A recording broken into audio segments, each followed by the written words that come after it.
ఒకటి రేవంత్ రెడ్డి కూడా ప్రధానంగా ఆయన ఎన్నికల ప్రచారంలో చెప్పారు, అయితే ఆ కోట గెలవాలి లేకపోతే ఈ కోట గెలవాలి, అంతే తప్ప ఒక బీసీలు గెలవద్దా.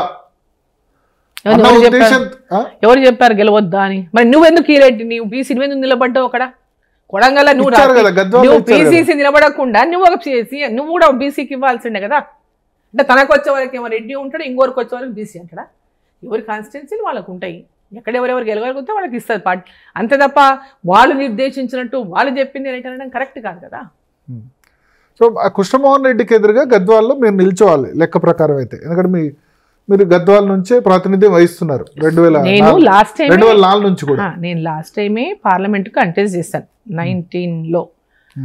ఎమ్మెల్యేగా ఓడిపోయిన తర్వాత పార్లమెంట్ మహబూబ్నగర్ పార్లమెంట్ నుంచి బీజేపీ పార్టీలో చేరిందే పార్లమెంట్లో కంటెస్ట్ చేయడానికి. వాళ్ళు అప్పుడు నన్ను పార్టీలో చేర్చుకున్నారు, పార్టీలో టికెట్ ఇచ్చారు, పోటీ చేశాను. ఆ తర్వాత నాకు పార్లమెంట్కే చేయాలని నా దృష్టి అంతా పార్లమెంట్ పైనే. సో అసెంబ్లీ ఎలక్షన్ అని అంటే అసెంబ్లీ ఎలక్షన్లు సమయం దగ్గరగా ఉండడము, అందులో పరిస్థితులు భారతీయ జనతా పార్టీ కొంచెం రాష్ట్రంలో ఉన్నటువంటి పరిస్థితులు అనేక పరిస్థితుల వల్ల అక్కడ పోటీ చేసి మళ్ళీ ఒక బై ఎలక్షన్ తెచ్చి మళ్ళీ ఒకసారి ఇక్కడ నిల్చొని మళ్ళీ పోయి మళ్ళీ అక్కడ రాజీనామా చేసి అధికారంలోకి వచ్చే పరిస్థితి లేదు అని గ్రహించారు. అధికారంలో అంటే అందరికీ అంటే అధికారంలోకి రావడం అనేది చాలా కష్టంగా ఉండేది అనేటటువంటిది ఉండింది. సో నేను మళ్ళీ నిల్చోవాలి, గెలవాలి, మళ్ళీ నేను పార్లమెంట్కి వెళ్ళాలి, పార్లమెంట్ పోవాలనేది పెద్ద ఆలోచన. నాకు పార్లమెంట్కి గెలవాలి, ఎందుకంటే నేను 2 సార్లు పోటీ చేశాను పార్లమెంట్కి. 96లో కూడా పోటీ చేశాను తెలుగుదేశం పార్టీ. 96లో యాక్చువల్లీ నేను హౌస్ వైఫ్, అప్పుడు డైరెక్ట్ ఎంట్రీ నాకు పాలిటిక్స్లోకి అదే. ఓకే, డైరెక్ట్ పాలిటిక్స్లోకి ఎంట్రీ 96 పార్లమెంట్లో పోటీ చేయడమే. ఆ రోజు నా భర్త ఎమ్మెల్యే, ఓకే, ఆ రోజు చంద్రబాబు నాయుడు సీఎం, ఎన్టీ రామారావు గారు చనిపోయినటువంటి కొద్ది రోజులకే పార్లమెంట్ ఎలక్షన్ వచ్చింది. సో ఆ పార్లమెంట్ ఎన్నికల్లో నన్ను మల్లికార్జున గారు గెలిచారు.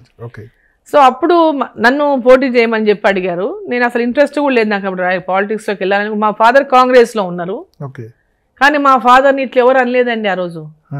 నేను గెలిచుంటానే వాళ్ళేమో తెలియదు, కానీ మా ఫాదర్ నాకు సపోర్ట్ చేయలేదు. మా ఫాదర్ నాకు సపోర్ట్ చేయలేదు. బట్ యాజ్ అ ఫాదర్ ఏమన్నాడు, నేను నీకు సపోర్ట్ చేయలేను బేటా, కానీ అదే తండ్రిగా ఆశీస్సులు ఉంటాయి, నువ్వు గెలవాలని కోరుకుంటా అన్నాడు.